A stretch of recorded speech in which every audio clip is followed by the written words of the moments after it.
हुसैन, ये नाम दुनिया ने डर के साथ भी सुना और इज्जत के साथ भी। कोई उन्हें शेर कहता है तो कोई जालिम।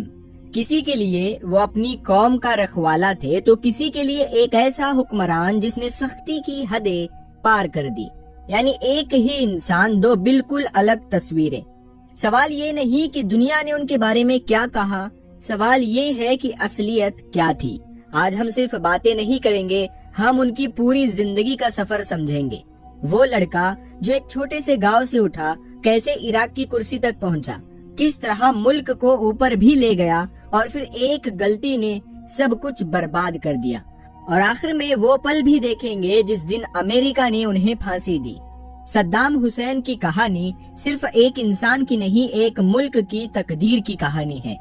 सद्दाम हुसैन की पैदाइश 28 अप्रैल 1937 को इराक के तिकरीत नाम के गांव में हुई। तिकरीत उस वक्त बहुत गरीब इलाका था। मिट्टी के घर, कम स्कूल, कम काम और लोगों की जिंदगी सख्त थी। सबसे बड़ा सदमा ये था कि सद्दाम के वालिद उनके पैदा होने से पहले ही दुनिया से चले गए।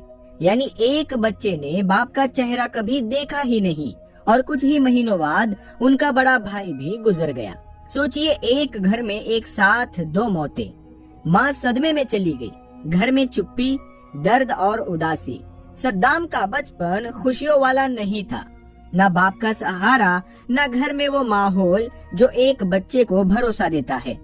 और जब इंसान बचपन में अकेला रहता है तो अंदर एक कड़वाहट, एक जिद और एक आग पैदा हो जाती है। बाद में उनकी माँ ने दूसरी शादी कर ली, पर ये शादी भी सद्दाम के लिए आसानी नहीं ला पाई। सौतेले बाप से रिश्ता कभी अच्छा नहीं रहा। मारपीट, गुस्सा और नफरत का माहौल बन गया। कई किताबों और रिसर्च में लिखा है कि सद्दाम बचपन से ही अकेले रहना पसंद करते थे। बहुत कम बोला करते थे, ज्यादा सोचते थे।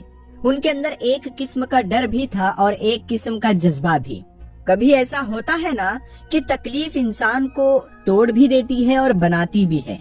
सद्दाम टूटे नहीं, वो अंदर से और सख्त और मजबूत हो गए।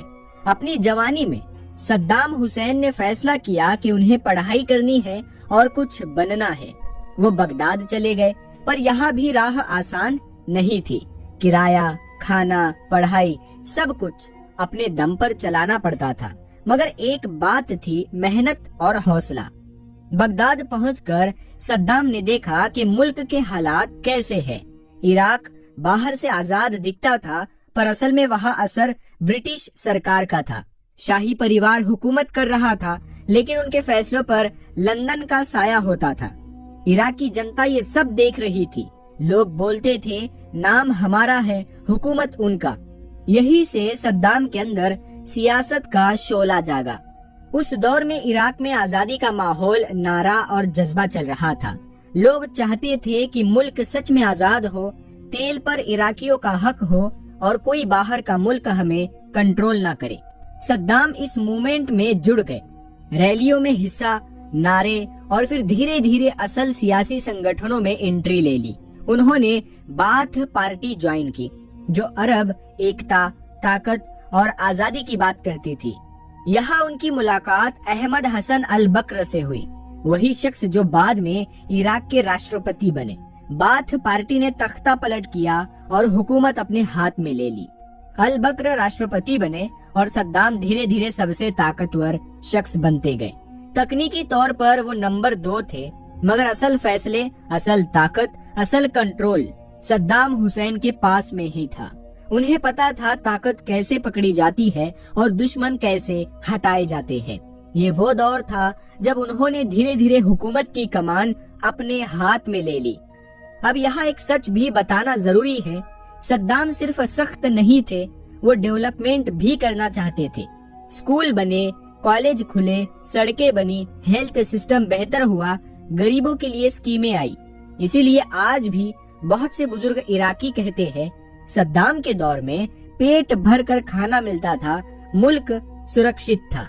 लेकिन दूसरी तरफ हकीकत ये भी है कि विरोधी आवाजें दबाई गई, कई लोग गायब हो गए, बंद कमरे में राजनीति चलती थी। यानी तरक्की भी थी, डर भी था।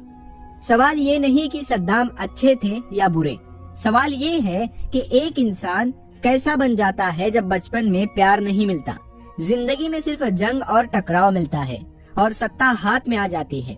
कुछ लोग कहते हैं वो जरूरी सख्ती लाया इसीलिए इराक मजबूत हुआ। कुछ लोग कहते हैं वो बहुत सख्त था इसीलिए इराक टूटा। सच्चाई इनके बीच कहीं खड़ी है। बाथ पार्टी के आने के बाद मुल्क की तस्वीर बदलने लगी।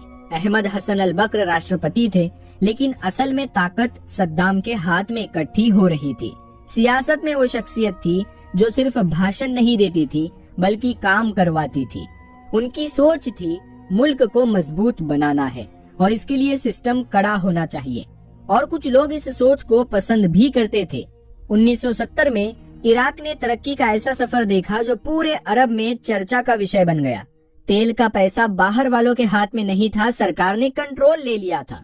इस पैसे का इस्तेमाल मुल्क में हुआ। नई सड़कें बनी, पानी और बिजली की बेहतरी हुई, यूनिवर्सिटीज और कॉलेज बने, सरकारी अस्पताल बने, स्कूलों में बच्चियों की पढ़ाई पर जोर दिया गया, किसानों के लिए मदद भेजी गई।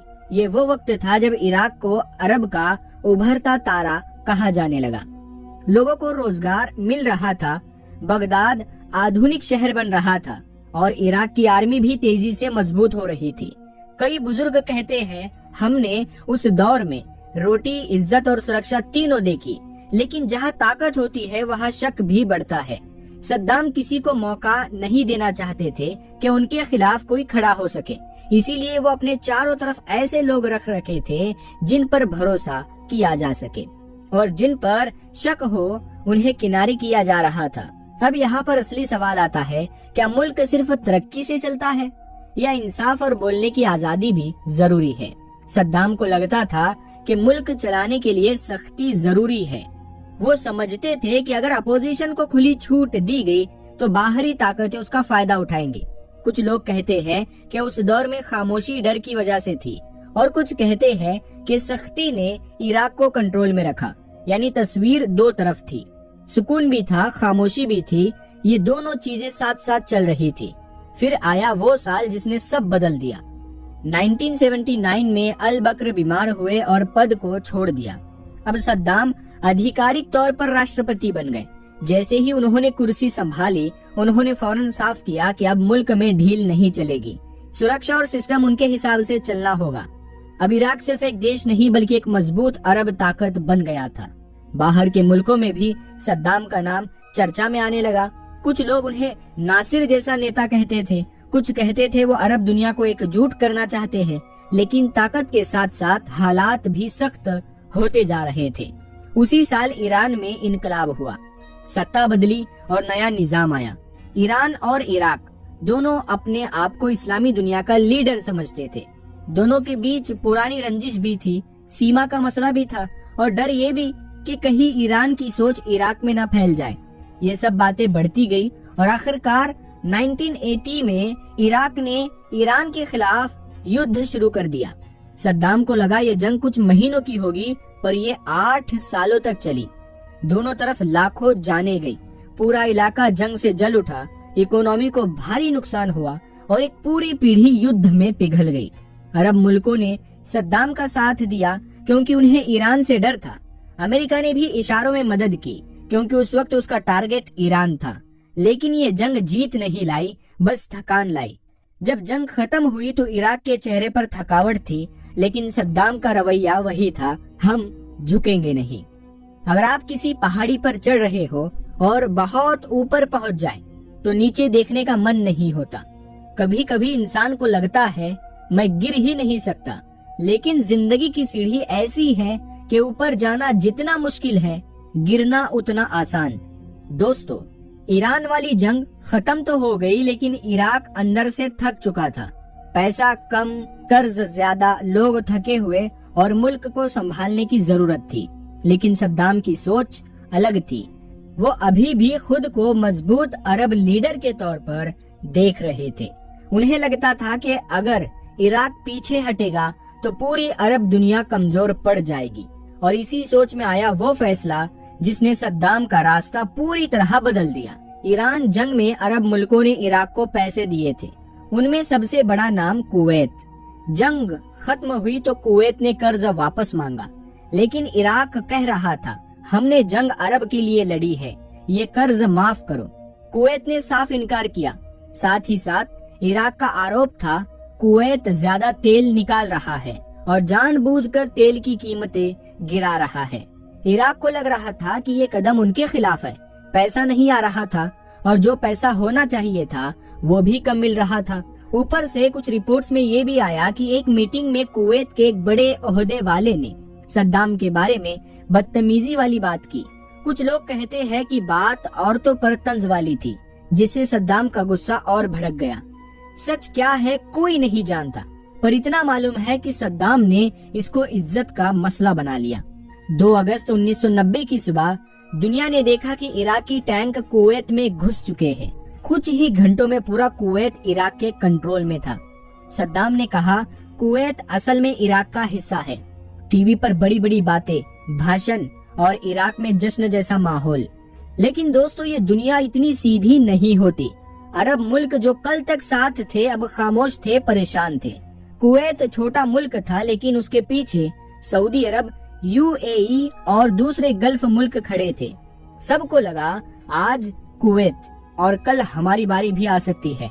इसीलिए जो लोग सद्दाम के समर्थन में कल तक ताली बजा रहे थे वो अब उससे दूर खड़े हो गए। ईरान जंग में अमेरिका ने सद्दाम को देखकर सोचा था ये आदमी ईरान को रोकेगा, लेकिन कुवैत पर हमला होते ही अमेरिका की आंखें खुल गई। अब अमेरिका को लगा इराक अब बहुत बड़ा बन रहा है, तेल पर इसका कंट्रोल डेंजरस है, कल को ये सऊदी की तरफ भी बढ़ सकता है। और दोस्तों, सऊदी तो अमेरिका का दोस्त है, इसीलिए अमेरिका ने कहा कुवैत को आजाद कराना होगा और बस यही से खेल पलट गया। 1991 में अमेरिका, ब्रिटेन और कई अरब मुल्क साथ आ गए। जंग शुरू हुई, आसमान से बम, जमीन पर टैंक। कुछ ही हफ्तों में इराक को पीछे हटना पड़ा, कुवैत आजाद हो गया। पर असली चोट ये नहीं थी, असली चोट अब शुरू हुई। संयुक्त राष्ट्र ने इराक पर सख्त पाबंदियां लगा दी। तेल बेचने की रोक, हथियार खरीदने पर रोक, दवाइयां और सामान लाने में मुश्किल, ट्रांसफर और ट्रैवल रिस्ट्रिक्शंस। इराक का सिस्टम हिलने लगा, बाजार खाली होने लगे, दवाइयां कम होती गई, बच्चे बीमार होने लगे और जनता ने सोचना शुरू किया हमारी सजा क्यों? फैसला तो हुकूमत ने लिया था, यानी एक फैसला पूरे मुल्क के सिर पर पड़ गया। कुवैत युद्ध के बाद इराक के शिया और कुर्द इलाकों में बगावत उठी। लोगों ने विरोध शुरू किया, सड़कों पर नाराजगी आई, लेकिन सद्दाम ने पीछे हटना पसंद नहीं किया। फौज भेजी गई, अपोज करने वाले साइड कर दिए गए। इसी दौर में हला बजा नाम आता है, जहां केमिकल अटैक का इल्जाम लगा। दुनिया ने कहा जुल्म हुआ, इराक ने कहा जंग की मजबूरी थी। तो ये बहस आज तक जारी है। सारे दबाव के बावजूद सद्दाम का रवैया वही था, हम किसी के आगे नहीं झुकेंगे। इस एटीट्यूड में शान भी थी और खतरा भी। कुछ लोग कहते हैं अगर सद्दाम झुक जाते तो इराक बच जाता। दूसरे कहते हैं अगर सद्दाम जैसा कड़क लीडर नहीं होता तो इराक बहुत पहले टूट जाता। और हकीकत बीच में ही है। जिद और नॉन कॉम्प्रोमाइज कभी कभी ताकत भी होते हैं और कमजोरी भी। अमेरिका बदले की सोच में था। दुनिया के मीडिया ने सद्दाम को विलन की तरह दिखाना शुरू कर दिया। और फिर आया वो वक्त जब एक नया बहाना सामने आया, एक ऐसा बहाना जिसने इराक की किस्मत पूरी तरह बदल दी। 9/11 का अटैक। साल था 2001। अमेरिका के न्यूयॉर्क में वो हमला हुआ जो आज भी पूरी दुनिया को याद है। 9/11 जिसे कहा जाता है। 2 बड़े टावर गिर गए, पूरी दुनिया हिल गई, हजारों लोग मारे गए। ये हमला किसने किया? तो अमेरिका ने कहा ये काम आतंकवादी ग्रुप्स ने किया है। मगर इसके बाद जो खेल शुरू हुआ वो सिर्फ दहशत के खिलाफ नहीं था, वो एक पावर गेम थी जिसमें कई मुल्क इस्तेमाल हुए और उन्हीं में से एक मुल्क था इराक। हमले के तुरंत बाद अमेरिका ने ऐलान किया जो हमारे साथ नहीं वो हमारे खिलाफ है। और बस यही से पूरी दुनिया लाइन में लग गई। डर ऐसा था कि बहुत से मुल्क अमेरिका के सामने झुक गए। पहला निशाना बना अफगानिस्तान। उसके बाद अमेरिका ने नजरें घुमा कर देखा और इराक को टारगेट बना दिया।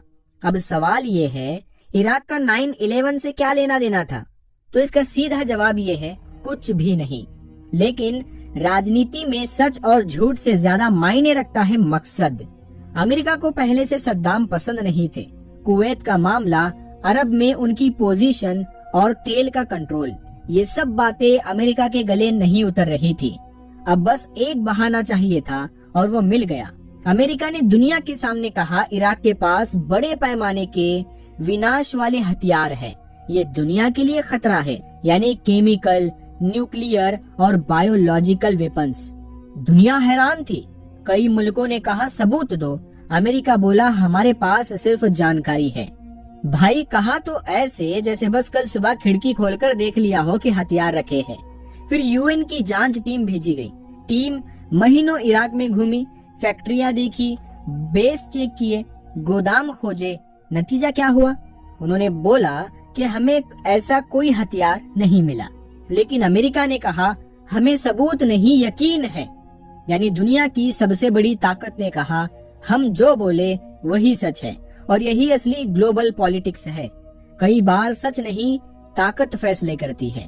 मार्च 2003 अमेरिका, ब्रिटेन और कुछ और मुल्कों ने इराक पर हमला कर दिया। धरती हिल गई। आसमान से मिसाइलें, टैंकों की आवाजें, बगदाद में दहशत।